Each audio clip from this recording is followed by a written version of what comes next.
All right, good evening, everyone. Welcome to the February off-season edition of Football Focus Weekly. I am the pet man, Matt Morrow.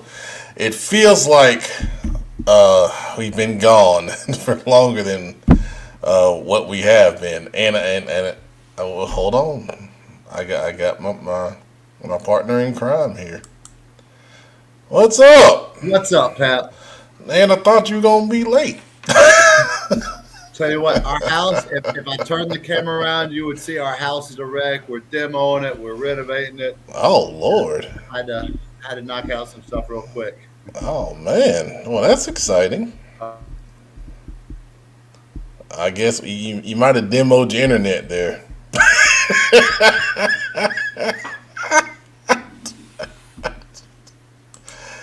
And we're off to a great start. This is what I get for trying to be on time. See, normally I wouldn't try to be on time, but Kenneth told me he was going to be late. And when he said he was going to be late, I said, well, I'm just going to start on time. And this is what happens. You know, this is the amazing power of Football Focus Weekly. We're off to a great start. Well, I see we've got comments here. It's nice to see you, Kyle. I hadn't seen you in, I don't think you were on our January show, but that's okay. You know, I don't hold that against you. You know, I know you're probably supporting your Blue Devils, and congrats to them for going on the road and getting a big win against Glenn, moving on into basketball state playoffs, which we might talk a little basketball tonight. I mean, we don't have too much going on with football, unlike last month where we had a ton going on. Oh, well, my partner's back. You know, I told everybody, I said, I think you demoed your internet. it's possible. Well, we've got, let's see, I've got texts going on. I got all kind of things going on live. So, y'all just bear with us here. All right, well, that's not important. Okay, so we also got, let's see, we got Coach Morris here with us. How you doing, Coach? It's good to see you. He's got a football camp coming up, 92 Ways Football Academy. I believe it's in March. Make sure, if you want to, get some work in, you can check that out. It's after our camp, which is March 13th, so I will promote it. But Coach does a good job with that. And then Miss Burlos, I see you're here with us. I know you were talking about something I was commenting on, but it's good to have you on the show there. So in a couple of minutes, we're going to talk with East Carolina Safeties coach Tripp Weaver, and we're excited to talk with him. He's going to talk about a couple of different things, and one of the big things he's going to talk about is the importance of Charlotte to East Carolina University. They did sign a couple guys from the area, most notably to us, Isaiah Brown Murray, who's the DB, from Huff. We've interviewed him, very talented player.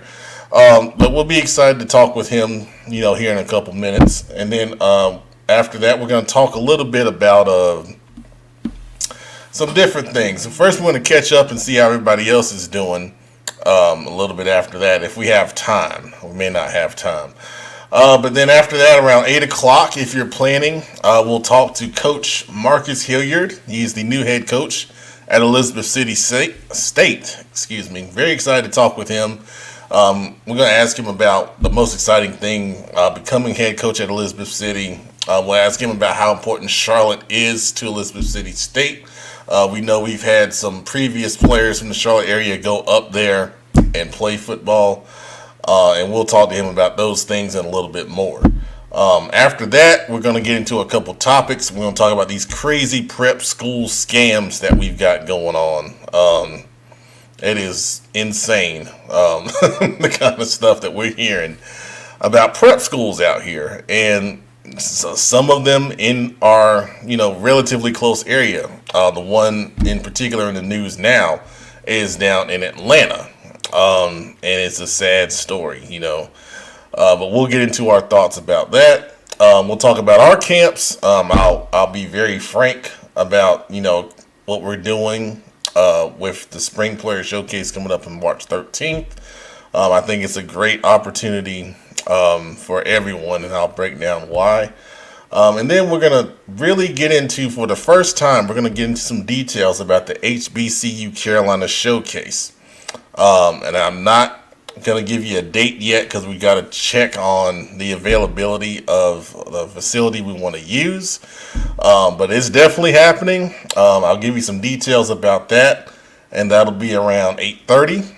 And then around 8:45, I want to talk about some of the best players, top-ranked players in North Carolina, in our area, according to the 2023 North Carolina 247 State Composite Rankings. So what that is, it's a composite ranking of all the different recruiting services, and they put together, who in the best overall players in the state of North Carolina. And I'll tell you, in the top 15, the Charlotte metro area has 8 of the top 15 top-ranked players in North Carolina are right here in this area, and we're going to talk about them. We're going to break them down, and then, of course, we'll finish off with slime time around 9 p.m. So that is what we're looking at for the show tonight. So Kenneth is back with us, and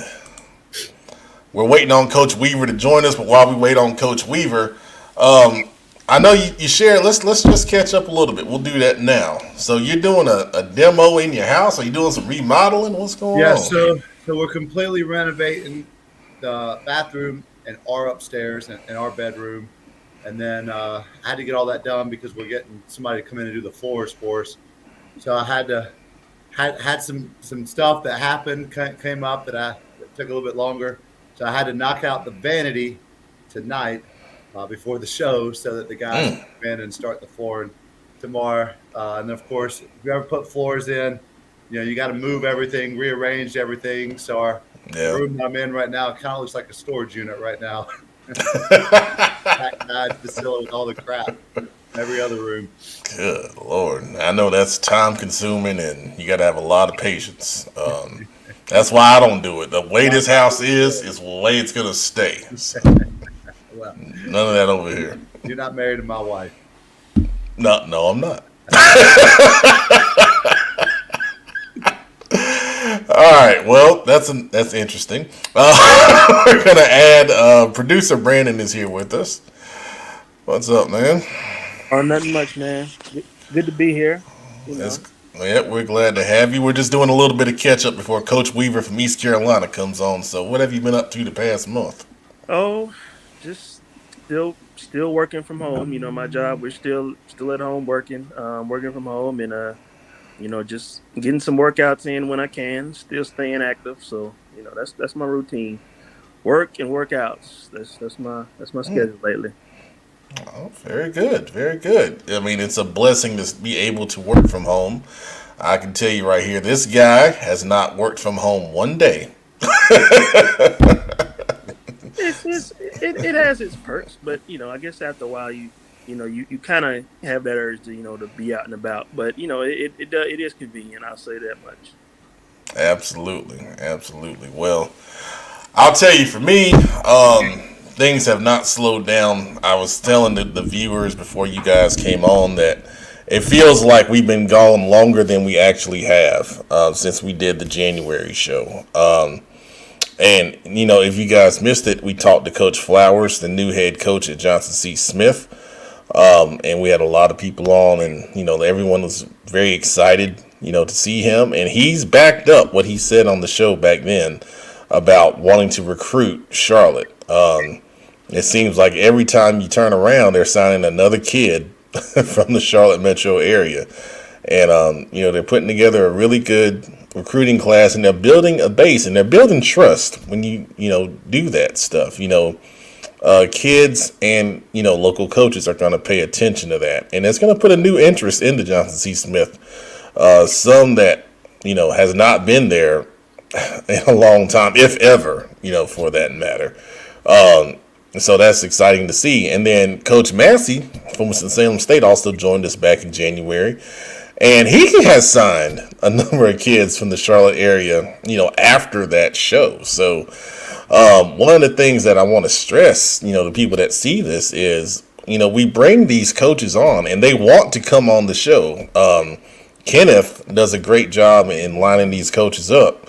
And I'm going to step away for 1 second. I think that might be Coach Weaver giving me a call, so I'll be right back. Producer, how you, brother? Pretty good, man. I guess it's our show, man. We can take over. Man, let's do it. Let's talk about video games. What's your video game at all? Call of Duty. Still Call of Duty. That's like my consistent one. That's my consistent one. That's always kind of my go-to after work. So still on that. I play some other things here and there, but I've been on that lately.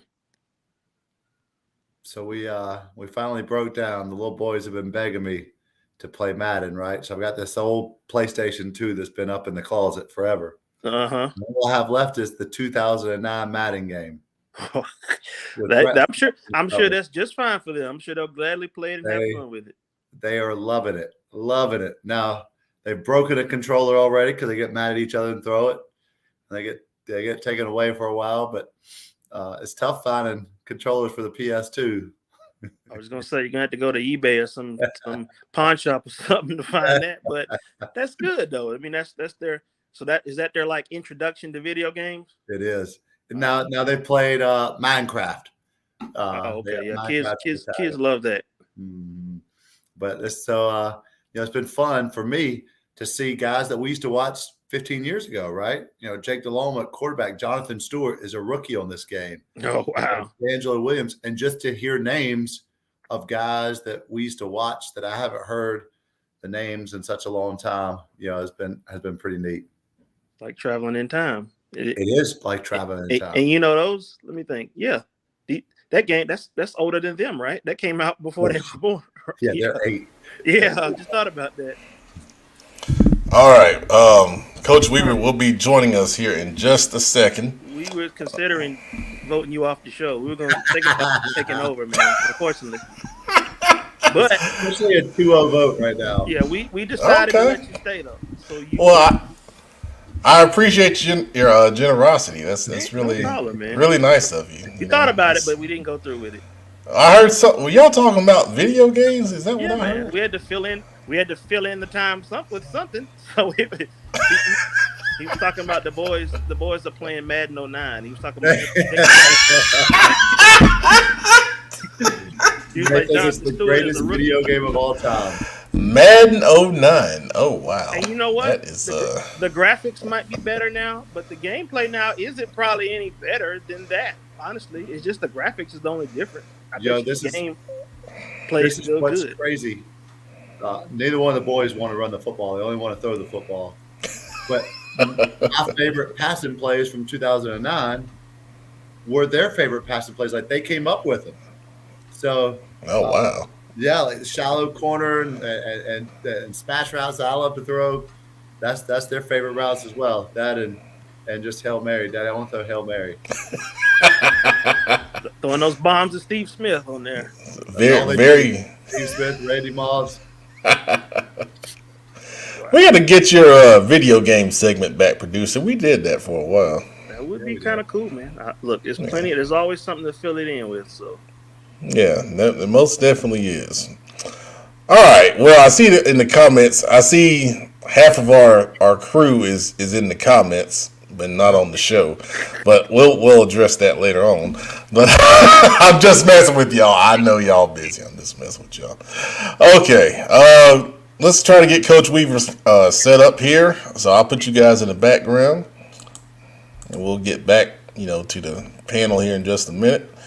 But we've got Coach Tripp Weaver. He is the safeties coach at East Carolina. We're very excited to talk with him and ask a few questions about the importance of Charlotte metro area to East Carolina, among a couple of other things. So we'll try to get Coach Weaver set up here. So y'all just bear with us here. Let's see. All right, Coach, you there with us? Hey guys, how you doing? I was hoping I joined in during the Madden 09 conversation. That's been something I like talking about. Man, we could talk about that all night because I have a love-hate relationship with that video game. See, that was during my days in the dorm room playing that game, so I know all about that one. Absolutely, man. All right, so Coach, first of all, I want to thank you for taking some, time out of your busy schedule. I know you guys have a lot going on down in the East Carolina area of the state.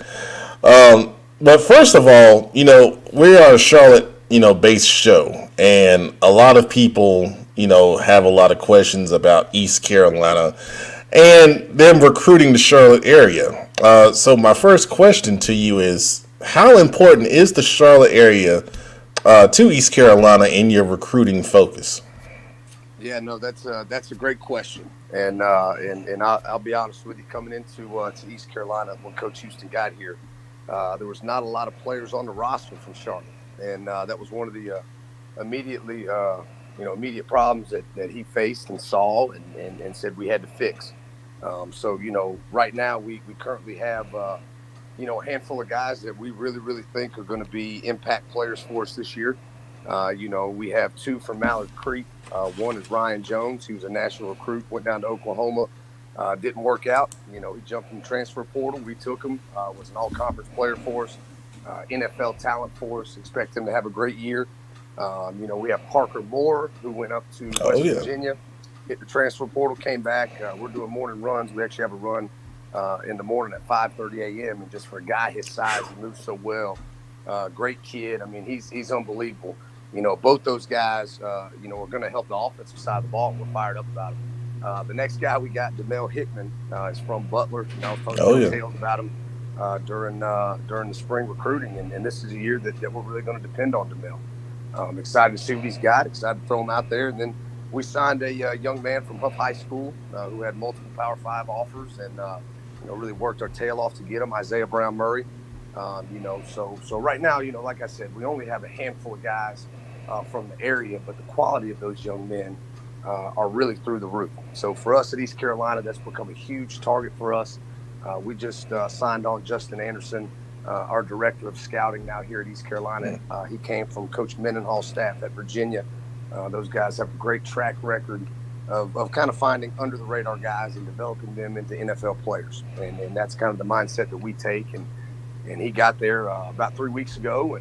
And one of the first things he said is, man, there's a lot of good players in Charlotte. So, we brought Coach Houston down there in the spring, visited, it was either 10 or 12 high schools. Don't get me lying. I can't remember what it was, just bumping into them. And obviously Coach Houston is a former North Carolina high school head coach himself, one that I actually played for. It's very important. I can keep going on for days about our strategy and how we plan to implement it and get it in those schools, but there's prominent alumni from East Carolina that played in Charlotte. There's prominent alumni that are businessmen in Charlotte, and there's prominent alumni that are head coaches in Charlotte. And, we got to take care of those guys and then start funneling those guys back this way, east of 95. Absolutely, Coach. And that's exciting to hear because, one of the things that we talk about all the time are trying to keep, our kids in the state of North Carolina. And for a lot of years, to be honest with you, East Carolina was kind of an afterthought, from the Charlotte perspective, So, it's exciting to hear that you guys, really putting an emphasis, on the area. And those kids that you named, I covered, all those kids throughout their careers. They're great kids, really talented young men. And, exciting to see them go there. And that'll plant a seed, for these, next couple classes coming through to give East Carolina a real consideration of playing football on the next level. So that's awesome. That's awesome to hear. I want to ask you about, recruiting in general. We know everything has changed with the transfer portal and then that going along with COVID-19. So in your opinion, how has recruiting really, just kind of changed in general, and how do you approach it, as an assistant college coach? Well, I'll tell you, and I'm probably in the latter half, when it comes to talking about the transfer portal, that gives us an opportunity to bring kids back from North Carolina. East Carolina plays in the American Conference. Cincinnati was just in the football playoff. We have a very, very competitive conference. We had more draft picks than all the other Group of 5 leagues combined. Just come out of the American Conference. And so these kids that are leaving these big name schools and Power 5 schools are looking like, you know what, I probably should have gone there out of high school, but I got drawn into the Power 5 and this, that, and the other.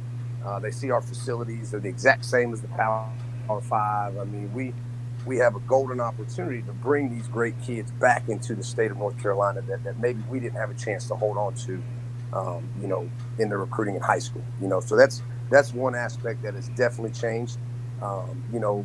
Here's where we kind of go old school with the approach is we go through those kids' high school coaches to get through the transfer portal. And we think that's very, very important because every high school coach in the country has had myself walk in the door, or somebody just like me walk in the door and say, hey, coach, I'm sorry, but right now we don't have any scholarships because we were over with the COVID numbers. We were at 90 whatever scholarships. We got to get back down to 85.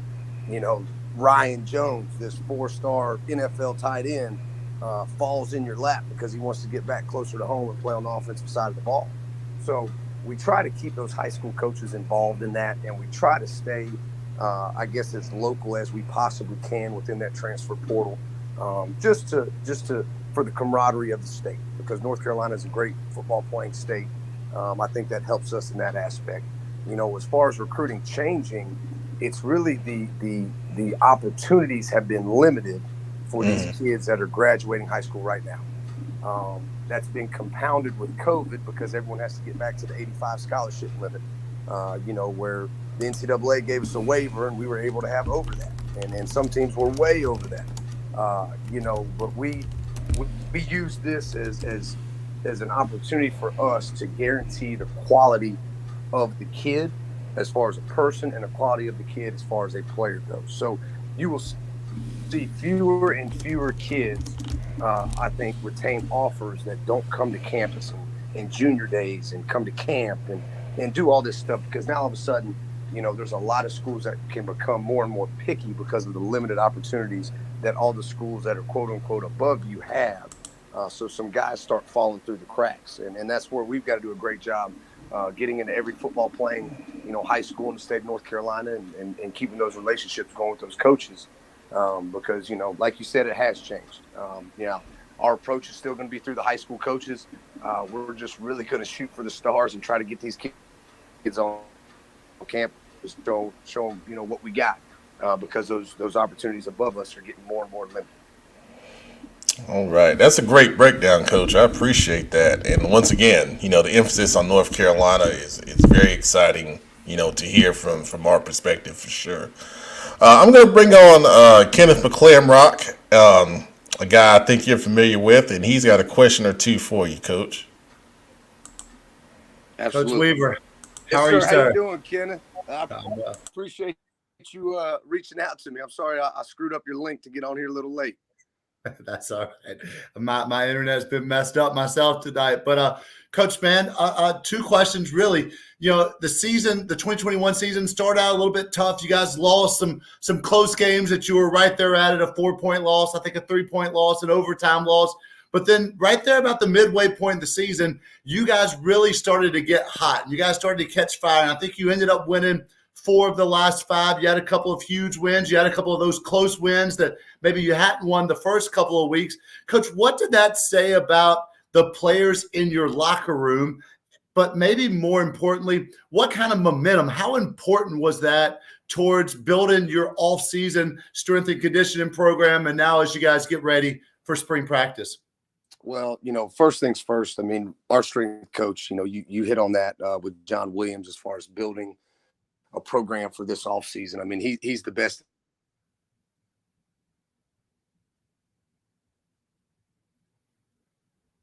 Kind of go hands off and let him get those guys ready for us, and then we kind of step in and try to instill some mental toughness in mat drills and then teach them the scheme and get them to go play fast.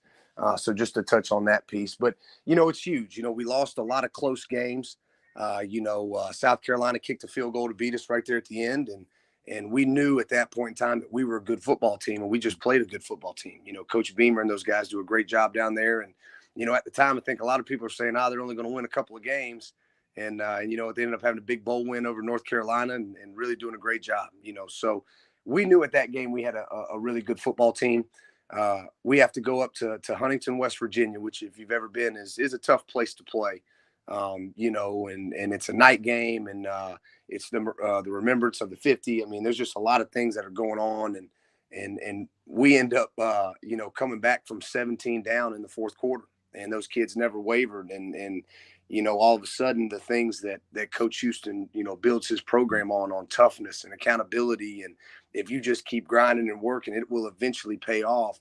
Those kids got into fruition. And I think from that moment forward, I mean, we could have told them to run through a wall and they would have done it. And I think that's a credit to our guys. I've been very, very fortunate. I've coached at a lot of really, really good institutions. I've been a part of a national championship team and a lot of conference championship teams. This team is probably the most enjoyable team that I've been around to coach. The locker room is great. We don't have guys that get in trouble. We got guys that love football. Today we were meeting with a coordinator at the Power 5 level, talking about some special teams. And, I had kids beating down my door and texting my phone, Coach, when are you done? We want to watch more film. Can we watch more film? And just as a coach in today's world with so many distractions, it's hard to find true football kids. And I think that's what we have in our locker room. And I do think that's why you saw that turn at the end of the year, winning all those games. Wish we would have got to play in the bowl game. We were down some guys with COVID, but the ones that we had ready, we were ready to ride with them. We don't ever make an excuse. It's next man up, and let's get ready to go play. If you look back at Coach Houston's track record too, I mean, they remember November, and every single team he's ever been a part of, and I've been a part of with them, man, we win in November. And that's because, these kids continue to work and they continue to progress through the year. It goes to the weight room. It goes to the mentality. But we're excited for next year. We really are. I know the fan base is rabid. That's why, we're talking about shooting for the stars on some of these recruits. They're going to show up to the NC State game and it's going to be packed to the gills. I mean, there's not going to be a seat left. We're already having to, reserve places for recruits to come in, and we only get X amount because it's going to be that full. And in the state of North Carolina, I don't know that there's another place truly like it, when it comes to game day. And I know you guys have been down and seen it and been to a lot of places. So we're excited for that. We're excited to kind of wake up the sleeping giant that is East Carolina. Yes, sir. Thanks, Coach. All right. Excellent. Thank you, Kenneth. Appreciate that. All right, Coach. My last question for you. Can you just kind of tell us a little bit about yourself personally, your coaching background, and what exactly led you to East Carolina?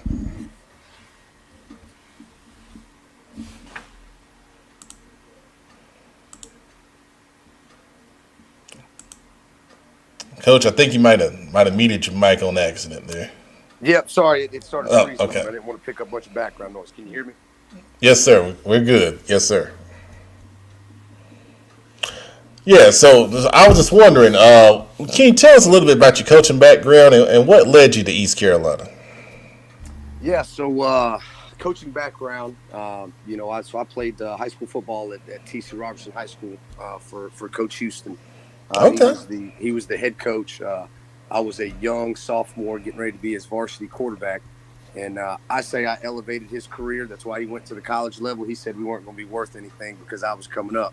So he took off before he got back. High school coaches, man, you know how it is. If you got a quarterback, you're good. If you don't, you don't. But we got different stories. So I went to East Carolina. Knew Coach Kirkpatrick, our offensive coordinator, actually was the receivers coach at the time. Recruited the area. Got hooked up with a guy named Harold Robinson. He's in the North Carolina Football Coaches Hall of Fame. Just got inducted a couple months back. I mean, just phenomenal guy. I was at Williamston for a long time. And the goal was to be a walk-on player at East Carolina. And, had some guys that, basically told me the truth. Hey, man, you ran some scout team quarterback over there and you weren't very good. And you know what you are is you're pretty smart. So maybe you should stick around and coach. I thought, when I finished being a student coach under Coach Ruffin McNeil, my plan was to go back to T.C. Robertson High School and jump in the coaching ranks with a guy named Jim Beatty, who's now the head coach at North Henderson. Great mentor of mine, really good man. And Coach McNeil told me, you should think of something else. And he told me he wanted me to take the GA job. I was the second ever college graduate from my family. So he sold it to me of, hey, get a master's degree. And if you don't like it, then, at least you'll make more money teaching. And so I took that and I took his advice and I did it for 2 years. As a GA, I worked with the safeties and the corners. They treated me great. I got to be around Lincoln Riley and a lot of those, guys that were just great football minds. I've been there so long. They treated me like a full-time guy. I didn't get paid like one, but they treated me well. And so I'm really appreciative to those guys, just how they brought me up in the profession. And then I got a call from Coach Houston. And Coach Houston had just played for the national championship at Lenore Ryan. He had taken the job at the Citadel. He had a restricted earnings job down there. I was supposed to meet him at the convention. My plane malfunctioned in Cincinnati, so I got stuck in Cincinnati. He had to get back to Charleston to move and get everything going. And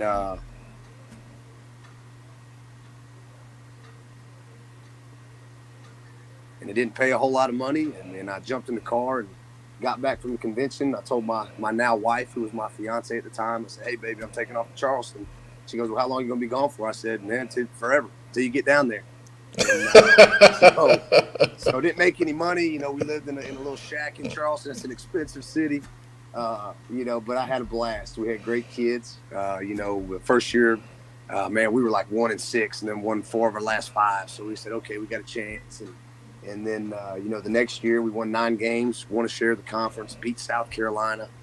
Oh, wow. Coach Houston gets offered the James Madison University job. I was fortunate enough that he offered me a spot to go with him. I was the only coach from the Citadel that chose to make the trip up there with him.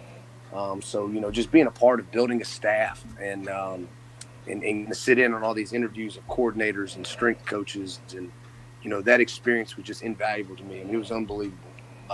First year, we win a national championship. Second year, we lose in the national championship. We made it back. We actually beat East Carolina. Was our FBS game. We rolled up 600-something yards on them, and I think held them to. It was a pretty low score, but wow, man, it's just a great year. And then I got an opportunity to go back. I'm from Asheville, North Carolina. So was my wife. We had an opportunity to get back in the western part of the state, and so I took a job at Western Carolina under Mark Spear, who is one of the best human beings you'll ever meet.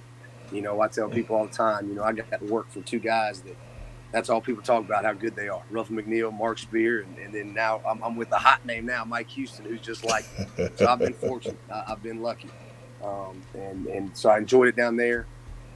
Coach Spear named me the defensive coordinator after 2 years at Western Carolina. And then Coach Houston called and offered. He wanted to make some changes on defense. And so anyways, ended up coming back here. It's my wife and I's both alma mater. It's been great. So, some people worked hard to get to it. All coaches work hard, but a lot of luck along the way, and then just some great guys. I can't say it enough that have really lifted me up. So if I'm ever in that opportunity, I promise you I'll do the same. Well, Coach, that's awesome, man. And I love, hearing these stories. We have, assistant college coaches on from time to time.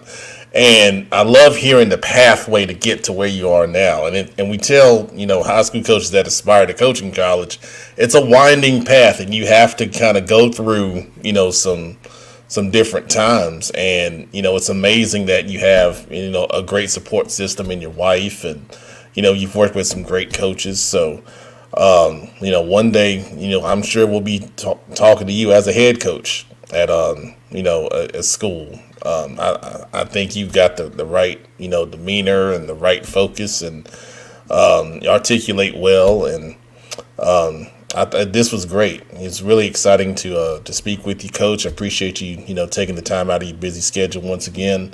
And, we'll cut this up, and, the coaches and players in Charlotte will be excited to hear, that East Carolina really wants to make some headway here. Well, I tell the guys all the time down there, and like I said, it's about relationships. So for the guys that are listening to it, feel free to reach.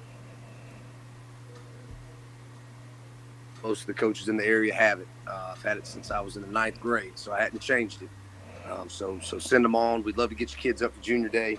If they want to talk ball, we'd love to get them up here and talk ball. We don't keep secrets, unless you say I'm going to go tell App State or UNC or NC State, somebody like that. But no, we just love to have everybody up this way and really appreciate their hospitality. I tell you what, this spring was unbelievable, just how they were in the schools and really how the elite programs in Charlotte treat our staff. Really myself, because I am the area recruiter, and I'm just appreciative of those guys, and just hope they know that when they listen to this. Absolutely. Well, we'll let them know for sure, Coach. Once again, thank you for the time, and hopefully we'll talk again soon. Well, I appreciate y'all's time, and again, send all the good players to East Carolina. Appreciate it. No problem, Coach. We own it. I appreciate y'all. Have a good one. All right, you too, Coach. Thanks a lot. All right, that was safeties coach at East Carolina University, Tripp Weaver. Glad to have him, join us and talk a lot about, wanting to make a difference in Charlotte, which is, very exciting for us to hear for sure, because, for a long time there was a stigma that East Carolina just did not recruit Charlotte at all. And, obviously they're trying to make a big difference with those transfer portal guys and, signing a couple of area kids like Isaiah Brown Murray from Huff. All right, that being said, we're going to jump right into our next interview, and our numbers are going up. So I think some Elizabeth City State people are excited to meet virtually the new head coach for Elizabeth City State University, and his name is Marcus Hilliard, and we're going to bring him on the show right now. All right, Coach, how we doing tonight? Let's hit that mute button, Coach. I got you, man. You know how this stuff is, but I'm great, man. How are you guys doing tonight?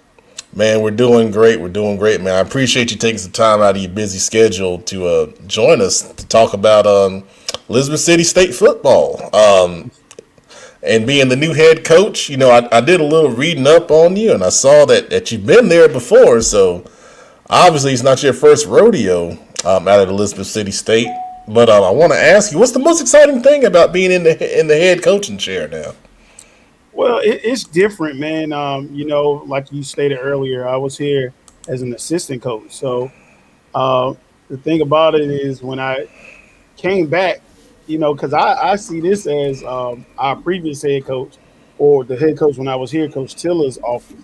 So when I came back, I was like, wow, I kept saying I'm really in Coach Tiller's office. So I think that was kind of unique. Like, nah, this is really your office. And, just exciting just to be back at your alma mater, man. It was just something great that, that happened, man. So I just think everybody who's, congratulated me and, just seeing the city, be behind the program, man. That has definitely been exciting.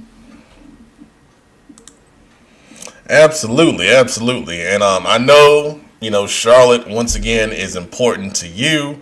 And you've signed a couple kids from the Charlotte area. Talk about, if you want to, you can talk about the kids that you've got coming up there. And then how important is Charlotte to Elizabeth City State football? Well, first, Charlotte has always been a pipeline of recruiting success for us. Even when I was here previously, it was one of our goals as a university just to hit that metropolitan area. So we've always had great players from Charlotte. If you look, when I was here previously, my defensive line, Brad Davis, man, coming from Independence, Charlotte breeds talent, man. And of course we have to go get that. And then, now being the head coach, me knowing the success that we had before or previously, we got to go and hit that well again. And, signing the likes of a Dalon Smoot or already having a Cam Sanders already here from that area, man, it just, it brings great recognition to the program. So we definitely, would not be strangers in Charlotte, and that is one of our primary recruiting focus and areas. Well, that's awesome to hear, Coach, for sure. And we'll be excited to have you down and visiting the schools. And we got a little camp we're going to talk about later on, the HBCU camp. We'd be glad to invite you to come out to that as well. So a lot of things have been changing in recruiting with the transfer portal, COVID-19. This is a two-part question. The first part is, what is the best way for players to get seen by yourself and your coaching staff right now? Got you. Well, one, as long as Coach Weaver and those guys at East Carolina don't scoop them up, man, then you got up. And Coach did a great job, man. But I think the biggest thing, Twitter has been a great engine to promote for us. Of course, you have to establish those relationships. And so I'm from North Carolina as well. I'm from Goldsboro. So a lot of these coaches, I know, and like Coach said, man, my number hasn't changed. He said ninth grade, my number hasn't changed in about 20-some odd years. So they're able to contact me. But I think Twitter is an engine where, you can go and promote yourself. I just think that for me, when we're watching film, you have to put yourself out there right away. A highlight, it's got to be the highlight right away. You got to. It's like a elevator interview. You got to put your best foot forward, and I think doing it on social media, and of course the coaches have to promote as well. Sending those emails when we email for those prospect lists. They send those prospects, and and that's kind of the best way for us of how we are able to get those recruits or those recruits being seen. Okay, awesome. So hopefully you guys that are watching will take, heed of that advice. We talk about Twitter, how important it is, and, putting your best highlights first. So, listen to Coach Hilliard. It's coming from, head man. That's what you got to do. Second part of that question, Coach, transfer portal. How is it something that you guys plan to lean on, or is it something you want to dabble in? What's your recruiting plan with that? So I have some mixed emotions on the transfer portal. I think, I know why it was created, but it's been exploited now, and it's really not giving high school student athletes a bigger chance as they should have, because a lot of coaches want those quick fixes, and a lot of coaches who are in those who are looking to transfer portal want guys that have played at the collegiate level. So it kind of leaves the high school student athlete kind of behind. We utilize it. Let me not, I'm not bashing it, but I just know how it can, change the recruiting landscape. If you're looking for a quick fix, then you may want to go to the portal, and you might not want to build a team, with the high school student athlete. For me, I think you have to have the right mix. You want to bring in some guys, of course, to set that foundation, and some high school guys, and then you plug and play with some guys that are in the transfer portal. But it is, having the transfer portal is it's a challenge for high school student athletes, and we definitely realize that. And that's why it's more important, when the guys are sending their film, man, that they be straight up with the coaches. Look, if we like you, we want to go here, and it's not a game where it's just posting on Twitter. And I'm not bashing the guys. I mean, we didn't have Twitter when I played and stuff like that, but you just want to post all your offers, and that's kind of a new trend. But with that transfer portal, it changes the game, man. So you got to go out and get what you have, because coaches are looking at that transfer portal to try to, get those quick fixes. Absolutely. That's a great breakdown, Coach. I appreciate you, sharing that with us. I'm going to bring on a gentleman that and Kenneth Mclambrock, and he might have a question or two for you, Coach. Coach, how are you, sir? Ken, how are you, man? I'm great, man. I'm great. Glad to be on tonight. Yes, sir. I'm glad to get you on, Pep. You won't believe it. When I talked to Coach Hilliard back in January, he just hired, he said, no, I want to get on before signing day because I want to get Charlotte kids my face in front of them in our program. And, Coach, you just mentioned one of the show's dudes, man, and Dalon Smoot from Butler, man. I mean, this dude is a steal that you guys got. He's so explosive. You know, if he was just an inch or two taller, man, I mean, we wouldn't get him. Right. At ECU, right. And not Elizabeth City State. Right, man. Explosive guy, man, and great family. His mom, his dad, man. They call just a good kid, man, and awesome. Not only a great football player, but a great character kid, man. That's what we look for, man, and we're excited, man. I'm excited for him, and we're ready, man. We're building this thing right, man. And the big quarterback that was in Charlotte that you guys just got out of South Carolina, Zion Kilbourne. Yes, yep. sir. Kilbourne, man, big guy, man. He is huge, man. He came here and he put his hands to my hands, and I thought my hands were pretty big, but Zion had his. I'm like, man, bro, it's but glad to have him on board, man. Just he's I call him Big Freight Train, Big Freight.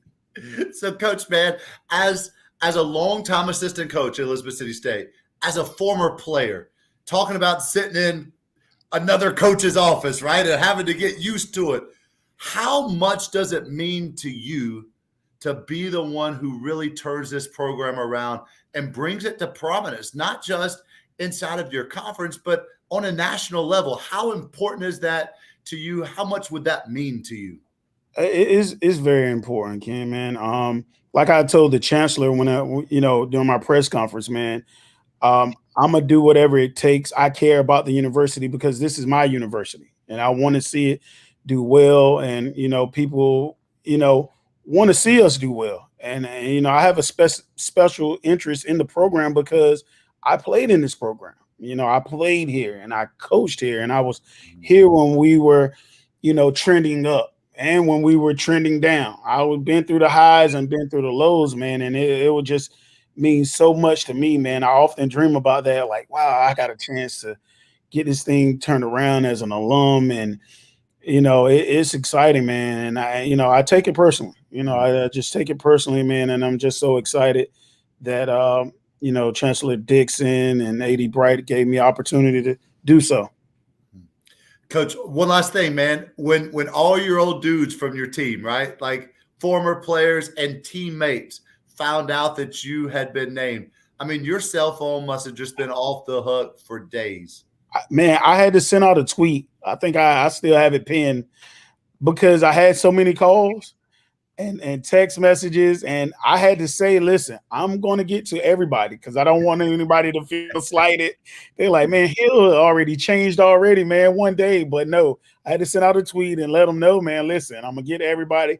I appreciate all the well wishes, man. But they were excited, man. They, a lot of the guys, they were like, man, it's been a long time coming, man. You were head coach before you were head coach, but now it's just official, man. But yeah, it was definitely a great time, man. Exciting time for me. Yeah, all of my Elizabeth City friends are super excited about you, Coach. Best of luck, man. We've got something to mix. I'm gonna hit you up about it. The Pep is setting up that is going to be huge. That's going to be huge for the CIAA, but the HBCU colleges in general, man, and kids local to this area, South Carolina kids, Virginia kids. But that's on the way. Appreciate it, Ken. We definitely will be there. You know that, man. Just let me know. Yes, sir. Thanks, Coach. All right, man. Thanks. All right. Thank you, Kenneth. Appreciate it, man.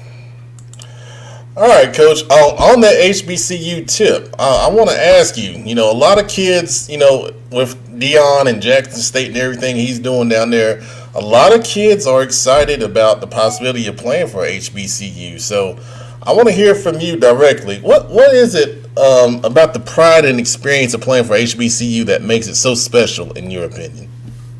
Man, it's about the culture. Just some of the lessons, good or bad, that you learn along the way, they help you in life. And that's what I Oh yeah. tell my student athletes, man. Every lesson that I had, like I said, good or bad at Elizabeth City, man, is help propel me and show me the ropes of life, man. And you get that experience, man. And I think that's why the HBCU experience is like no other, man. You get those life experiences, man, that happen. So when it when you get to be an adult, man, nothing phases you, man. And just the different, you know, brand of football that we have, and like I said, the culture, whether it be on campus, you have the fraternities, sororities, the homecoming experience is different, man. It's a family atmosphere, and it's just the culture and the experience, man, that is so great, and that's why you want to be at a HBCU, at Elizabeth City State University. There you go. That's I, Yeah, I was I was I was setting you up for that one. Coach, my last question. Being a new head coach, you want to come in, you want to change the culture, you want to set a foundation. What are the foundational elements for Elizabeth City State football going forward? Well, I think first, man, the student athletes here, they have to believe in you. One thing about our athletes, man, they do their research. They already knew about me before my press conference. They knew, who I was, where I coached, and just setting that foundation, man. Just being accountable. That's the thing I tell those guys. Take accountability. We, before I arrived, we weren't that good, but it was a lot of factors that we can handle. Control what we can control, and Yeah. just trying to build that foundation where I know we say changing the culture, but it's about learning how to practice. It's about doing the small things, being in weight training consistently, and just trying to build those things. And ultimately, you do those things and you start to have some success, and that success leads to wins, leads to being perennial champions, leads to making the playoffs, leads to the national championship. So just showing those guys the small things. And I know it's so cliche to say, but showing them the small things. This is what we have to do to get here, and just letting them know. And that's how we're building the foundation now. We have a young team, and they're starting to believe, man. And with student athletes, man, this is a new day and age. Seeing is believing to them. They start to see when they're, in their weight training, they got a couple more muscles. They're like, okay, this works, or they start to see the consistent schedule that we have. Okay, this works. I like this. And they start to see, and now they start to, buy in. So that's how we're setting that foundation and going forward here at Elizabeth City.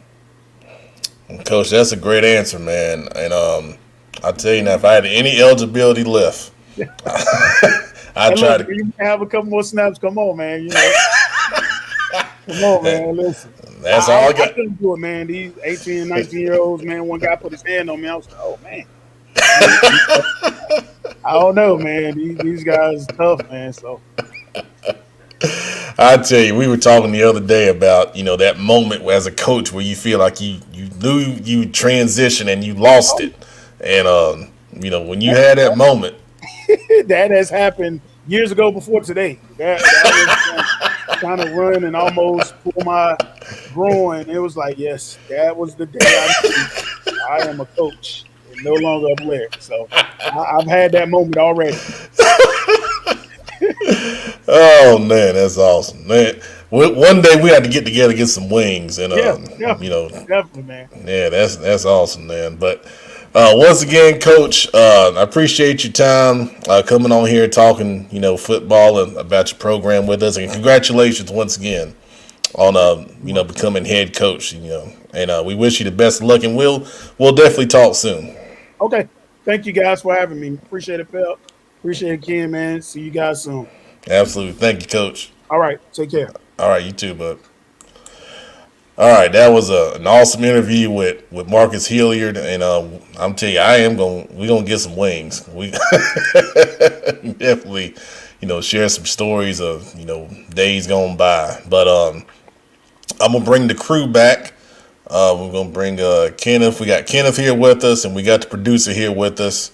And I guess you guys, we're the off-season show team because apparently no one else can make time and come on. Some people are committed death, and some people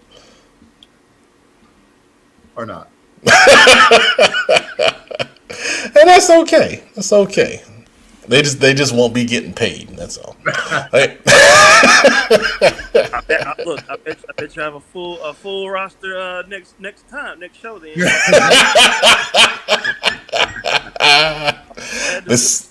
I'll tell you this much: the CFI stipend is the #1 stipend of all internet football shows in Charlotte, North Carolina.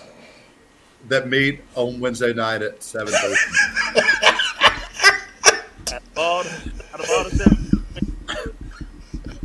Exactly. All right, so we got a couple things we got to talk about. So first of all, we've been seeing this crap go on. Prep school scams. I mean, the latest one, and we've seen multiple of these, but the latest one is out of Atlanta, where basically the head coach took these kids' money, disappeared on the kids and the assistant coaches, and it's gone. The most important thing about this is we talk about it all the time, and we've talked about it before. And it's with any program. Do your research. Do your research, guys. If a program, and the things that I heard about this program is I had to just, there's a guy on Twitter that's doing the Spaces thing, and it's pretty cool. We may do that one day. But, yeah. Get him on the show. I'll hit him up. Okay. Well, he's doing a great job of, exposing these type of programs. And, if you haven't heard it, Coach DK on Twitter, check it out. You can listen for yourself. But apparently these guys were meeting in a hotel lobby as their office for this program. And, first of all, and I'm not going to call anyone out, but, I mean, you got to know, guys. You got to know. If it's not, legitimate, they're going to do things like that. They're going to ask you for down payments and, thousands of dollars up front. You can ask questions. Ask to see the facilities. Ask them, what the academic plan is. Ask them about the housing plan. And, if it doesn't sound right, talk to people you trust. Talk to your high school coaches, Everyone, knows enough in these roles to understand what's legitimate and what's not. And then think about what are you going to the prep school for? I mean, prep school's not for everybody. And Kenneth, that's the first thing I want to ask you. What is the right situation for someone to consider going to a prep school? Because there are a few legitimate ones out there. A few. I will say this, Pep. I have never encouraged a young person to go to a prep school. Never. And my brother coached at a prep school. To me, the more legitimate option is to go to a junior college, an established junior college. I mean, you just said so many things, Pat, that were right on the money. But the thing is, we've talked about on this show dozens of times, there are piranhas out there who prey on desperate teenagers and their families. Pep, I've got second graders coming up to me telling me that my mom said I have to make it in the NBA so that I can get her out of our living situation. Number one, no mama should ever be telling us that. Number two, those are the types of people that these piranhas prey on. Any school that is brand new, you should be very wary of. Any school that uses NFL players in their marketing, you should be very wary of. Any school that meets in a hotel lobby, you should be very wary of. Any school that has grammatically incorrect websites with misspelled words and no commas and periods, you should be very wary of. If there is no link to their football stadium, you should be very wary. If there is no link to their weight room, you should be very leery. If they don't have pages of their coaches, you should be very wary. I mean, these guys are taking advantage of people, and it's nothing new. Over the past 2 years, so many of these prep schools, post-grad schools, have popped up all over Twitter. They all have graphics that they got off of the Windows 97 clipboard. There is no information about the players, the coaches. You know, here's what I always said, and over the last 2 years, I've had so many parents and coaches reach out to me, Coach, what do you know about this prep school? What do you know about this place? What do you know about this place? And this is what I always said when I would steer guys to junior colleges who need to go the JUCO route. Number one, how long have they been around? Number two, how many guys have they helped get to the next level? Because good JUCOs have a link where you can see all the players that they've put on the next level. That's how they bring people in. And, you know, the problem is there are not a lot of scholarship junior colleges available. There are some in Kansas, you know, but in Mississippi, that's it. Otherwise, you've got to basically go out to California. There are a couple here in North Carolina. There are a couple up and down the East Coast, but they're rare. Most of them are in California, and most of them are going to cost you about $10,000 to $12,000 to go to. That includes your apartment cost. That includes your schools. That includes your books. That includes all those other things, your meal plan, etc. Most of those colleges are going to give you the word's losing my head, but where you work on campus to earn money to help pay your rent. Most of those coaches are going to help. Work study. A work study. Thank you. Yeah. Those coaches are going to hook you up with 3 or 4 other young men that you can live with to decrease that rent cost. But this stuff, I was thinking back. In fact, another coach helped remind me of this. In 2011, we had this same exact issue in North Carolina. Sure did. Where a school that was meeting in downtown Charlotte or uptown Charlotte, whatever you want to call it, was costing kids $13,000 up front with a coach who was claiming that he had spent all this time in the NFL, with a coach who was claiming that he had put dozens and dozens and dozens of kids into Division I FCS schools, with coaches that were just straight outright lying. And when the players got there, there were 150 kids on the roster, 20 dudes in the running back room. And by running back room, I mean the backside of the hotel lobby, right? Like, this is crazy. But these are the same people who prey on young people on social media. Social media has just grown their ability to do so. Yeah, and, you know, I'm going to just say it, and you can Google it if you're watching. NC Tech. NC Tech. Outside the lines, ESPN did a whole story on them. Yep. If you're curious, it's same song and dance. Certain coach from that team is still offering local Charlotte players. All right, so once again, just make sure, guys, with prep schools, you do your research, and think about why you want to go there. That's the main thing. There are reputable JUCOs, like you said, Kenneth.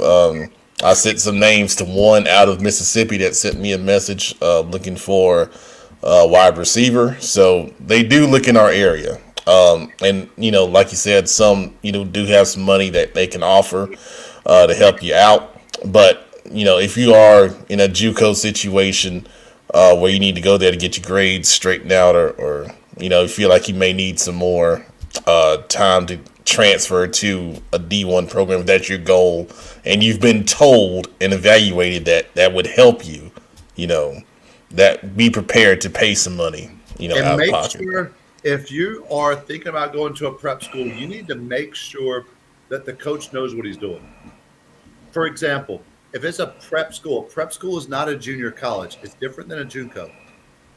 a prep school, you can go and play and you can take some classes, some kind of refresher level classes. They're not college level classes, but FAFSA does not apply to that.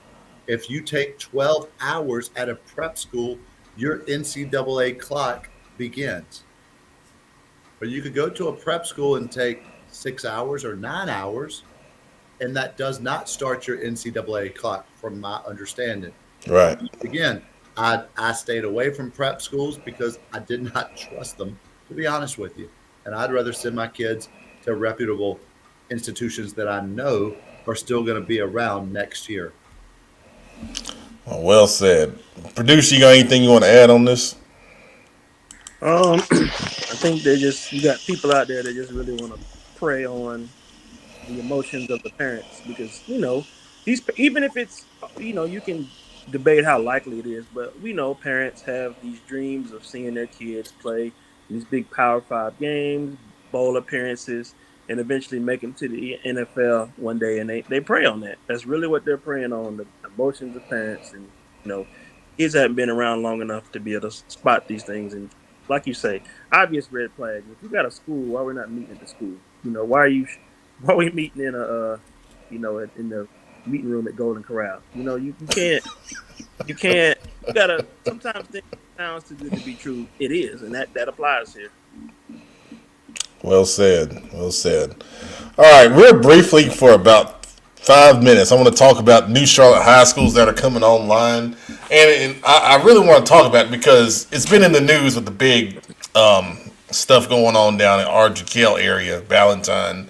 Some people are in the uproar because they're adding, an elementary school, and along with that, they're adding another high school.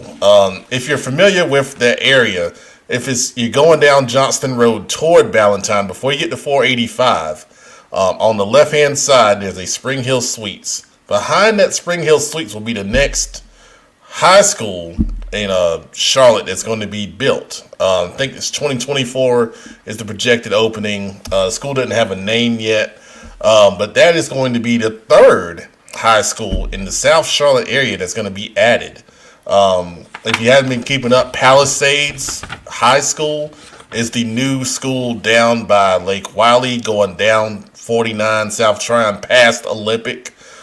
Is really going to kind of take from Olympic, and it may take a little bit from South Meck also. That school will be opening this fall. They're going to play in the conference with Olympic, Myers Park, Harding, Berry, the SOMEC. So they're going to be joining the SOMEC this fall. It'll be interesting to see how they do starting out. Of course, first year of school, you're not expecting too much, but they may pick up, some decent talent, and, they may be, competitive in their first year. But we also have Waddell converting back to a high school. They're spending $5 million to do that. How stupid was that to close it in the first place? We argued against that back in 2010 when they were going to either close Harding or Waddell. And we said, why are we closing a school when Charlotte is growing exponentially? Crazy. The money they saved they're now spending to reopen Waddell and convert it back to a high school. And then, like I said, we have the new Valentine School. There's 3 high schools going into Charlotte, and I think there may be a 4th on the north side going in at some point also. So all these new high schools, it's going to be new opportunity. And it may dilute the south side a little bit, and maybe someone else will pick up the ball and run with it. But what do you guys think about this?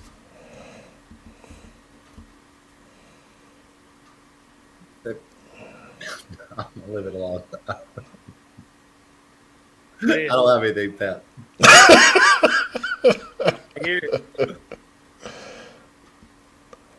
All right, well, good topic.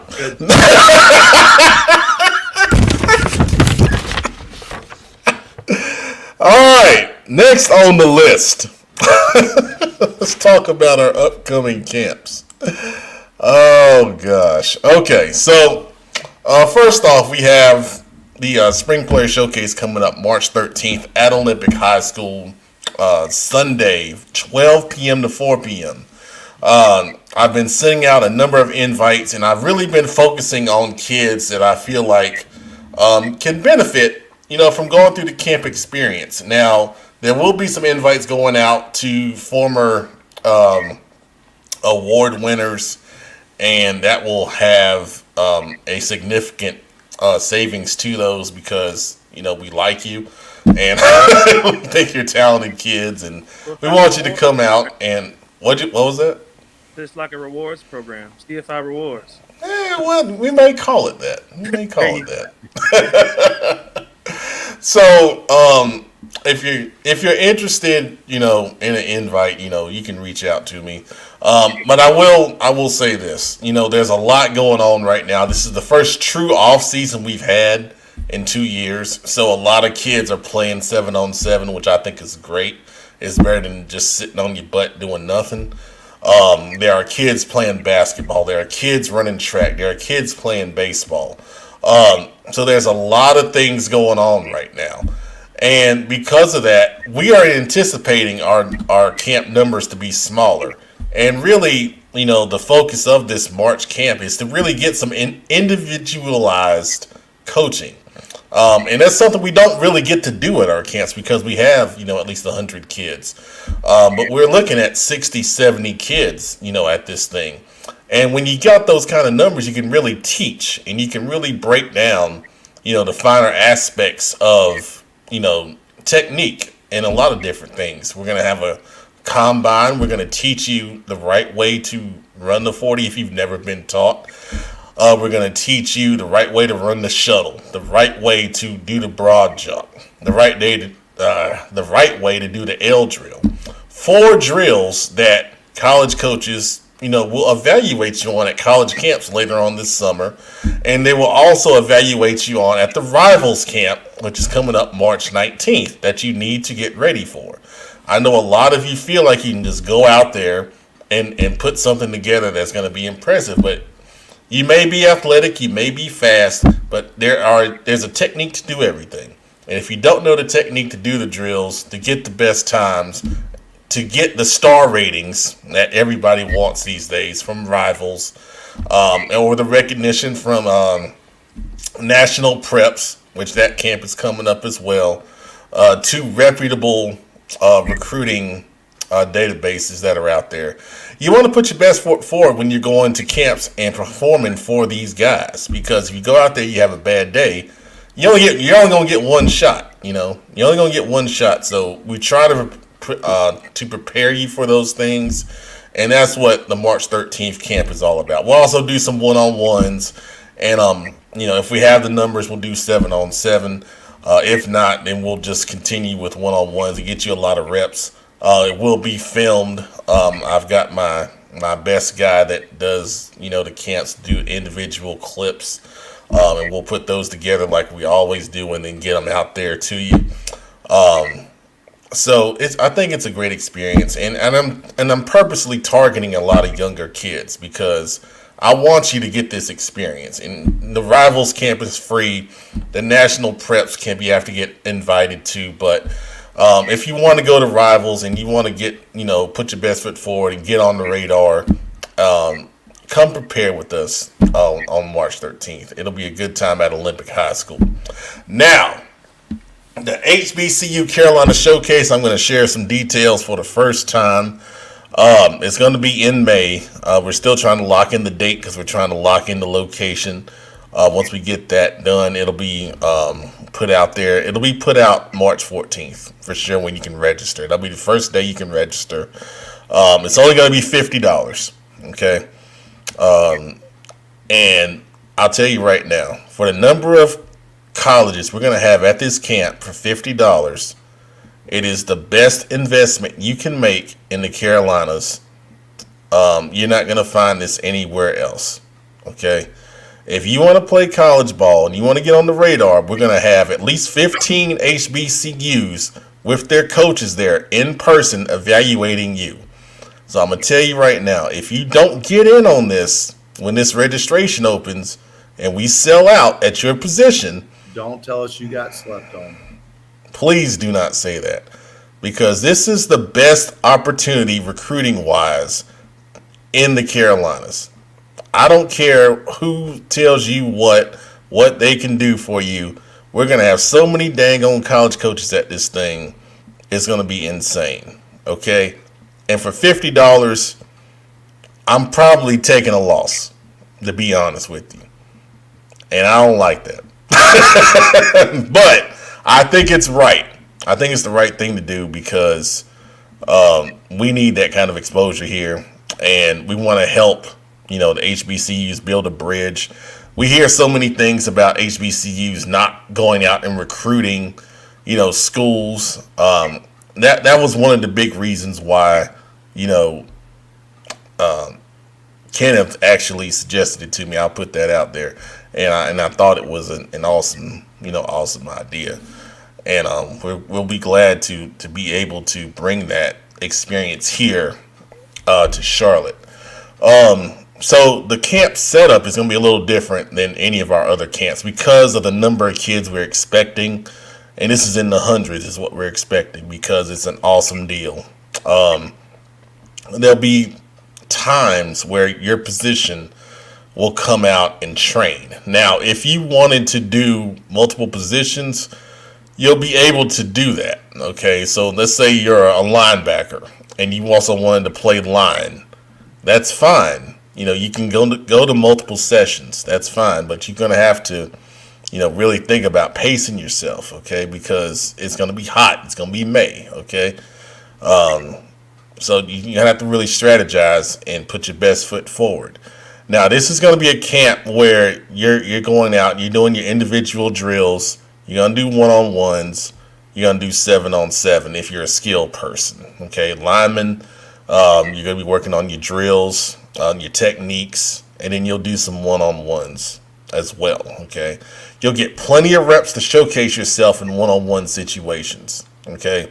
This is not a camp where you're going to come out and get 3 reps and then that's it, okay? That's why we're doing it. We're doing it position focused so you can get the most reps possible in front of multiple college coaches, okay?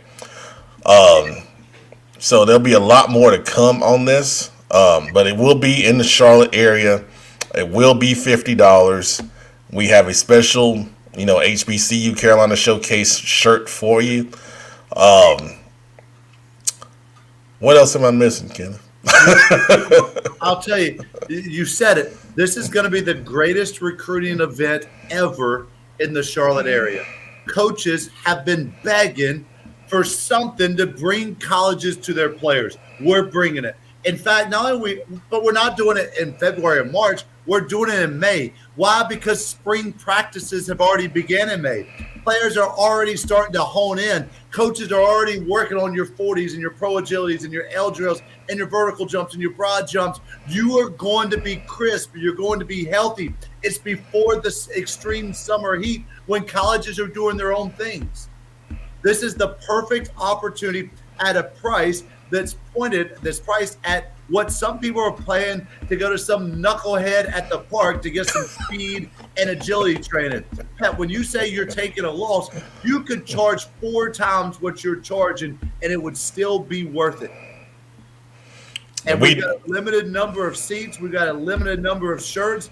And once that's sold out, it's sold out. But if you are a class of 23 or a class of 24, but especially a class of 23 from Virginia Beach all the way down to lower South Carolina and Georgia and Tennessee and Nashville and all points in between, this place should be packed because not only is it going to be packed with HBCU coaches, but here's another truth, Pep. As soon as I start to tell these other coaches like ECU and Charlotte and these other places that, hey, we got this thing going on and we've got hundreds and hundreds of primetime athletes from Charlotte coming to it, other coaches are going to show up as well. We might end up with 50 or 70 coaches in attendance at this camp. You do not want to miss it. And you guys know me, I don't oversell things. I speak truthfully.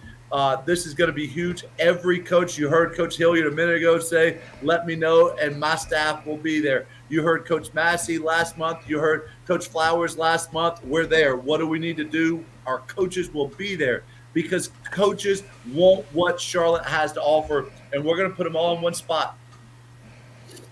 So I'm telling you guys, you're watching the show. You're gonna get in on the ground floor if you want to. Like Kenneth said, 23 and 24 is your prime time. I mean, even 22s if you're unsigned. I mean, at that point, $50. I mean, well, I don't want to say what you got to lose, but I can't even fill up my car for $50. oh my gosh, that's my slime preview. All right. Oh, let's see.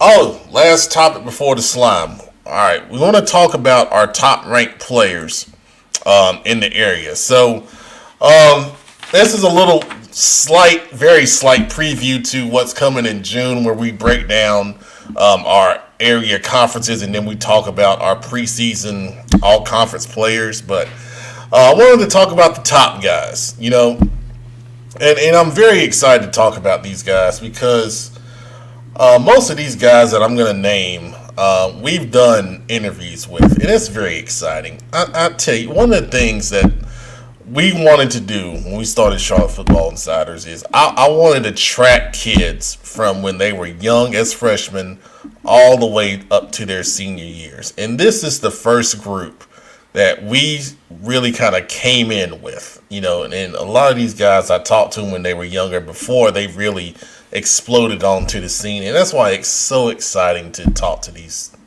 about these guys. So these are the 2023 North Carolina 247 state composite rankings, okay? And we've got 8 kids in the top 15, like I said, to start the show.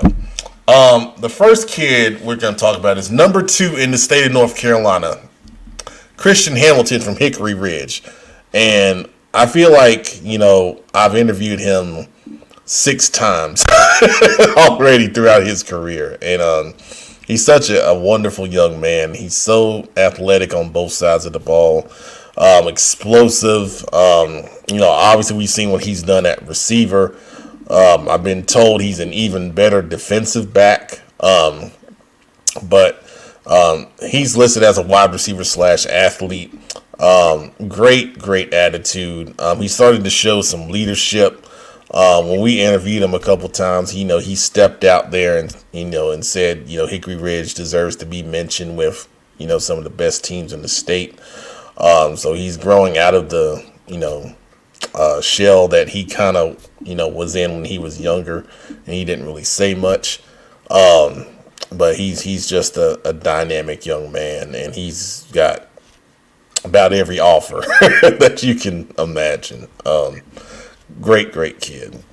Number 3 on this list is a kid that I'm actually met when I was covering a camp a couple years ago, and that's Rico Walker from Hickory High School.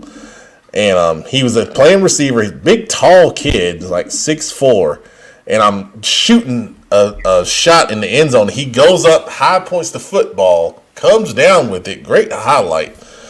And he asked me when he caught it and he fell down, he's like, "Did you get that?" And I said, "Yeah." And I said, "You got an offer?" He said, "No, man, they sleeping on me." And I said, "What's your name?" And he told me. And I was like, "Man, well, you are going to get some attention."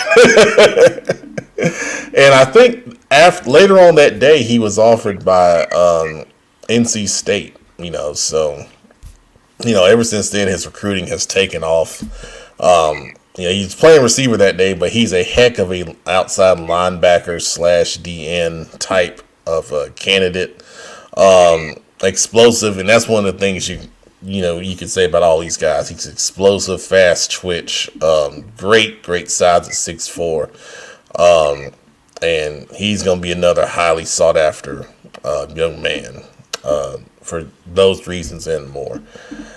Number 4 on this list is Keith Sampson, defensive tackle from New Bern.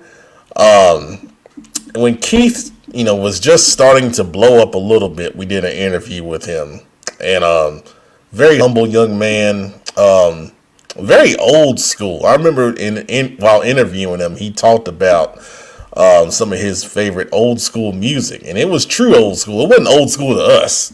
I mean, this is like old school. But at the defensive tackle position, he's very strong, quick off the football. Even as a young player, as a freshman, you could see, he was going to be something special. And he's picked up a ton of offers, playing in an area of the state, that some people could argue is maybe a little under-recruited on the east side of North Carolina. But his father is a great man, and they've done some really special things at New Bern. They had some good seasons over the past couple of years, and he's a big reason why. Great young man. Number 5 on this list is a name that some of you may not recognize, but I know colleges know very well. And that's Grant Tucker at Charlotte Christian. And one of the good things that came out of COVID was our ability, producer, to go out and go to the private schools. We didn't really, have a chance to cover them as much with, normal times. And we went to Charlotte Christian a couple of times, and I remember I got an interception that Grant had on defense, and he was so appreciative of the highlight when I posted it. And that really, that really meant something to me. That told me a lot about this young man, because, sometimes when you're in the spotlight and you get highlights all the time, and that 7-on-7 culture, and you see everything highlighted and put out there, he really appreciated someone, getting a highlight for him, and he retweeted it and, sent me a message in DM. That was nice. This young man, he can play both sides of the ball.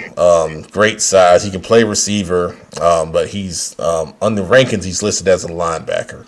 And he's got several offers, and we know the tradition the Christian program has, and he's just another great kid in the line that they've had over the past few years from that school. Number 6 on this list is Tad Hudson from Huff. And we saw his first varsity game, producer, when we went down to Richmond in the playoffs. I recall that very well. That was a great game, great performance. They didn't come out on top, but great effort by the first game. Awesome. And after that first game, he got offered by, I think, NC State and Tennessee the next day. And that was incredible. And I had to thank my good buddy, who suggested, that we go down there and cover that. He said we would regret it if we missed it. And, he put on a show. And he's been putting on a show ever since. Committed to North Carolina. Great strong arm. He can move around in the pocket. Very smart. And he's added a lot of weight, to his frame. So, really great player. Number 8 on this list, and I'm a little surprised he's at number 8 because he's a hell of a player. That's Dalon Smothers from Chambers, Hollywood. And, seems like he's got an offer from everybody except one in-state school. And, don't know why that is, but, it is what it is. What can you not? I don't know what to say at this point. We've done interviews with Hollywood. We've probably done more with him than anybody else. And he's a great young man, hard worker. Every time I get on Twitter, I see him working out, or he's down with his 7-on-7 team, working on his skills coming out of the backfield and all those different things. And he can play in the slot. Get him into space. He's dynamic. And he has power. He's developing that as he's grown into his body. But a special talent, and another one that has a ton of offers out there. Number 11, once again, we're going back to the private school side of things, and this is another young man that you may not know, but he's got enough. This whole school has a ton of offers in Providence today, and that's Chris Peale, and he's listed as a corner, but I know he's really an athlete. He plays both sides of the ball. He was the one, producer, if you remember, we were at Christian. Providence Day was playing him in the regular season. He was the one that scored the game-winning touchdown. I remember seeing it and I was like, who is that kid? Because he doesn't bring a lot of attention to himself. He's pretty, quiet. But he's a hell of an athlete, and he's playing with a lot of talent at a school that has to be right now considered the private school favorite to win the championship, just because of all the immense talent on that roster over there. So he's pretty unassuming, but he's a hell of a talented player, and he's got a ton of offers to back it up. And then finally, at number 15 on this list, and I got to figure out who made this list because I don't know how he's 15.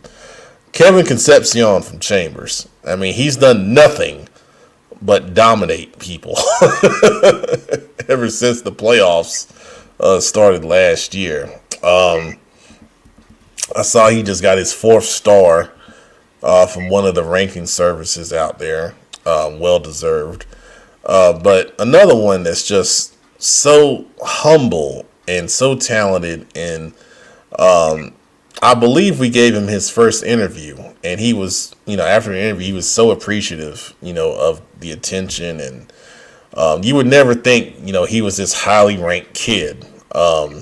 He's just a great young man and a super talent that can get it done from the wide receiver position. Just a dynamic player, and Chambers having 2 in the top 15, we already know they're loaded. So, you guys got any thoughts on those rankings or those players? All great talents. Deserving to be there, all of them. Yeah, it's tough to imagine a whole lot of players being better than Hollywood or Concepcion. But another kid to be on the lookout for, Pep. I think he's getting ready to blow up, and that's Connor Drake, the big offensive tackle out of Providence. I mean, the kid, I don't know if he could walk through a door standing normally. He's got turned sideways because he's so wide. But Connor Drake is getting ready to be a household name here in Charlotte. Absolutely. I think, is he 24? I think he's a 23 kid. He's 23? Okay. He played against me when I was in Central. Okay. Well, yeah, I was surprised. That list was pretty short. I don't know why they only had 15 people on the list, but I don't know why. But anyway, he's a house, a nimble house. Good comment, Karen. Yeah, Josh Isaiah from Independence. He's another very talented tackle. D tackle, hybrid. Yep. I'll tell you, he's another one that I think we gave him his first interview after he had a great game, and got some notoriety, and he's just blown up ever since then. Another humble kid, comes from a great family. Really, really special, and super athletic. He's come to a couple of CFI camps and done an awesome job, so, DJ's got a stud over there at Indy, for sure. And trust me, we can keep going. And that time will come, I promise you. But right now, it's that time. It's that time to slime. And when we slime, we turn it over to the hostess or the host. All right, go ahead and take over. 22, Pat. You got to be careful with your. Is that a pronoun, host, hostess? But hey, it's slime time. What everybody tunes in for. They don't want to hear about that football talk. They want to know who are we sliming on. So, producer Brandon, let's jump to you right now. Who are you sliming on tonight? Well, I'm going to slime Kirk Cousins. And he's really just an innocent bystander. But there's a lot of these rumors about the Panthers trading for him, and no disrespect to him, I just don't think he's a long-term answer and not somebody you give up a lot of assets for. And he's like I said, he's innocent. He hasn't done anything. I just don't want the Panthers to trade for him. So I thought to myself, well, maybe if I slime him, they'll see. You know what? Maybe he's not the answer. See if I just slimed him. So, that's my plan going forward. We'll see if it works, but. Don't disrespect. He's had a decent career or whatever, but I just don't think he's a person you trade a lot of assets for during a rebuild. So I think we're better off drafting somebody. So unfortunately, Cousins didn't want to do it, but I had to slime you. Sorry. Producer Brandon, great minds think alike. I was going to preemptively slime the Panthers if they even thought about taking a quarterback at any point.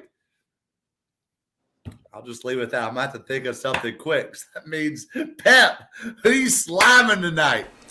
Man, I got two, man. Well, first one we alluded to earlier, gas prices. What in the world is going on with gas prices, man? I do a lot of driving. I like to drive. I like to take road trips. I like to get out of the house. Today, I filled up my tank. It was $3.59 a gallon. Who is getting all this damn money? Good Lord, man. I mean, we've been through COVID. Everything else is rising. It's cheaper to eat out than it is to go to the grocery store. Can we get some relief somewhere? I mean, come on, man. Someone's got to.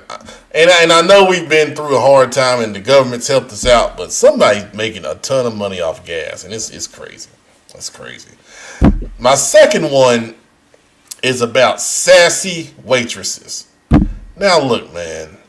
I try to go out and I try to eat my dinner and have a good time, if I'm there with somebody. I don't need a sassy waitress with an attitude, trying to get all in my stuff and not be helpful and think it's cute because she's sassy. I don't eat out for that. If you want a good tip, just give me good service, give me strong drinks, and bring the food out on time. I don't need your attitude and all your extra stuff and you laughing at your own jokes thinking that it's funny and cute and all this stuff. Nah, man. We got enough going on. When I go out, I want to drink, I want to eat, I want to have a good time with my companion, and that's it. I don't need no little extra stuff from you. And I'm not going to name the establishment. I'm trying to be nicer in 2022. That's it. Peps, I had to change mine pretty quickly. I think I'm going to go with, if you've watched the show for any length of time, if you know me as a person, you know that I have what I call the Mclambrock rules of life. That if you follow these 5 rules, your life will be better, guaranteed automatically. And rule number 1 is this: never pass a Bojangles without stopping to eat. I have followed this rule for decades in my life. I don't know how many Bojangles I have frequented over the years, but it is easily in the thousands. I could eat Bojangles 3 meals a day, 7 days a week, 365 days a year for decades and just be fat and happy to do so.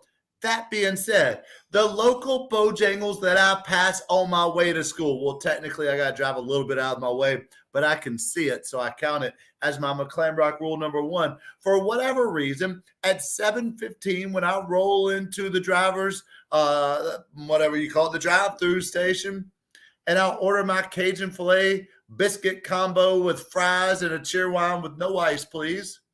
For at least the last 4 out of the last 5 times I've gotten it, the seasoned fries have been little more than hollow shells. If you've ever eaten the veggie sticks, those little nasty things that they give little kids, and you bite into it and there's the crunch and there's like the hole like a straw, you could suck through it and blow out of it. That is what my Cajun seasoned fries have been like. Crunchy, hollow. Basically, it feels like I'm biting into an Amazon box. Bojangles, you've taken away my Cajun filet sandwich combo. Bojangles, You've got 2 people working ever. Bojangles. Can we get my seasoned fries right, please? That's all I got, Pep. Well, through the power of Football Focus Weekly, we can always tag Bojangles in this. And I think I might do that. I think we just might tag them. Because last time you got, what was it, a $30 gift card? You did. Churches, I still have my Churches in my DMs because I don't know where Churches is. Man, let me tell you, I got mine and I tried to use it. And it said Churches was not in my area. What? I said, what the heck? You up in the area. I know. I was at Harding, and there's one on Wilkinson. Right down And so how is it not in my area? And then the one on Trade isn't that far from there either. Exactly, man. I think they might have sent me a bogus coupon, man. Not a You Churches. might have to file a complaint with Sharif. If Churches file a complaint, they gave you a bogus coupon, man. She'll get it up to All right, we're going to try something new at the end of every show now. We're going to do something called Best of the Comments. So we're going to go to the comments, and we're going to highlight a few of them because I didn't really put them on the air tonight, but we're going to do the best of them. So in the beginning of the show, we had a chat administrator join us, and he was glad to have. I don't think he did any administrating, but he was here. So we appreciate that, Kyle. Big Shelby joined. Hate I'm missing the show. Out supporting a former Golden Lion tonight at Gardner Webb. Forever Big Shelby, though. Now, so this is something you could have told me when I sent you the link and you hearted it. That made me think you were going to be here, Big Shelby. And as I was going to slime you directly for that nonsense you posted on Facebook. Kenneth, you know what I'm talking about. We'll save that. We'll save that for the March show. All right. Coach Morris chiming in, shouting him out earlier. Class of 2023 in Charlotte is loaded. Yes, absolutely loaded. We only named a few. Those are the top of the top, but there's a lot of players in 23 that are great. And that's why these college coaches want to come here. That's why they want to come here. That's why they want to be on the show. They want to get in front of, those kids and those parents making those decisions. Joe Hughes, during my hiatus, still have my PS2 controllers coach. That's awesome, Joe. That's a great drop in there. I appreciate that, man. Glad to have you on the show, Joe. It's always glad to have you on the show. All right, and also Joe chiming in, PS2 is the best gaming system known to man. It's the last one that I know, so I agree. It's up there. I'll agree with that. It's up there. I don't know, man. Nintendo and Sega. My number one is Super Nintendo. I'll probably put PS2 maybe second. Ooh, Super Nintendo. Mm-hmm. Okay. Sega Genesis. But the young kids out there can Google it. Brandon, you remember you talked to me about the Sega channel. Anything that had its own channel. It was good. Yes, that has to be number one, man. That really was before its time, man. Really? That was seriously before in the 90s. Mm-hmm. Yeah, man. Yeah, y'all, you kids Google Sega channel, blow your mind. Look, go to YouTube Kids and type in Sega channel and be amazed.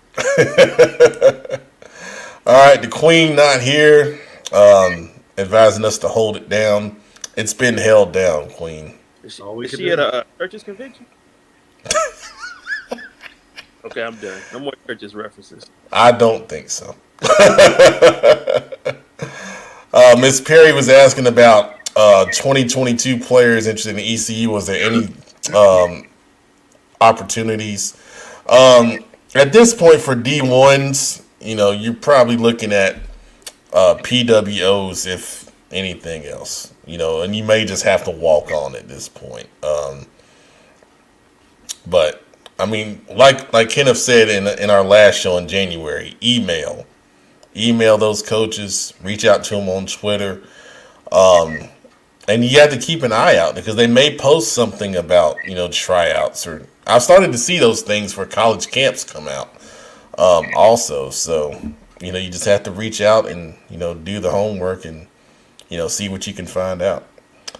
Let's see, Nikisha joining the show. Great dropper in Keisha. Appreciate that. Maylisha joined.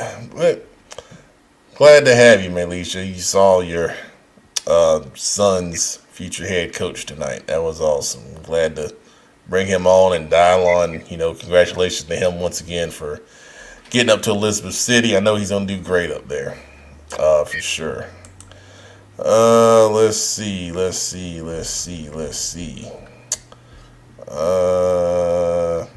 were talking about the prep schools, and Miss Burlos chimed in. COVID brought them all out to cash in. Wouldn't doubt it. Won't argue there. Makes sense. Let's see. We got a few more here. There's Kyle Chat Administrator one final time. Let's go Mooresville. Big opportunity tomorrow night against number 1 overall seed Weddington in the basketball playoffs. And then we got to shout out our boy. Word more. Big Mizzle. Mizzle getting it done, man. Winning the playoff game, and now you got a chance to put the state on alert. Weddington almost lost to Olympic. They won in overtime, and Olympic was the last team in. They're a good team, though. I've seen a couple Olympic games against Harding, and want to shout out Harding as well. They got it done last night. They beat South Met. They're going on the road tomorrow night to take on Greensboro Grimsley. Grimsley's pretty damn good, 23-3. So we'll see if the Rams can keep it going. We'll see if the Blue Devils can keep it going as well. Let's see here. Max Turk, it's bow time, baby. Well, thank you, Max. Appreciate that. And as our tradition, last comment from the Queen, leave me out. All right, well, there you go. All right, well, the off-season rolls on. We got 7-on-7 in full swing right now. We've got kids, getting ready to do track. We still got some kids doing basketball. We've got the camp coming up. So all of these exciting things are coming up in March. And also, we'll have our next show, which will be March the date. We're doing the last Wednesday, right? Or was it the fourth Wednesday? Last Wednesday? All right, March 30th will be the next show. And for that show, we have Coach Hester, head coach from Barton College, just up the road. We'll be on the show, and we'll see if we get any other guests. Coaches, they want to be on this show. There has been a long list. And that's a testament to you and these talented young men in the Charlotte metro area. So, without further ado, for the Professor Kenneth Mclambrock, for the producer Brandon Black, I am the Pet Man Matt Morrow signing off. We'll see you guys in March. Good night, everybody.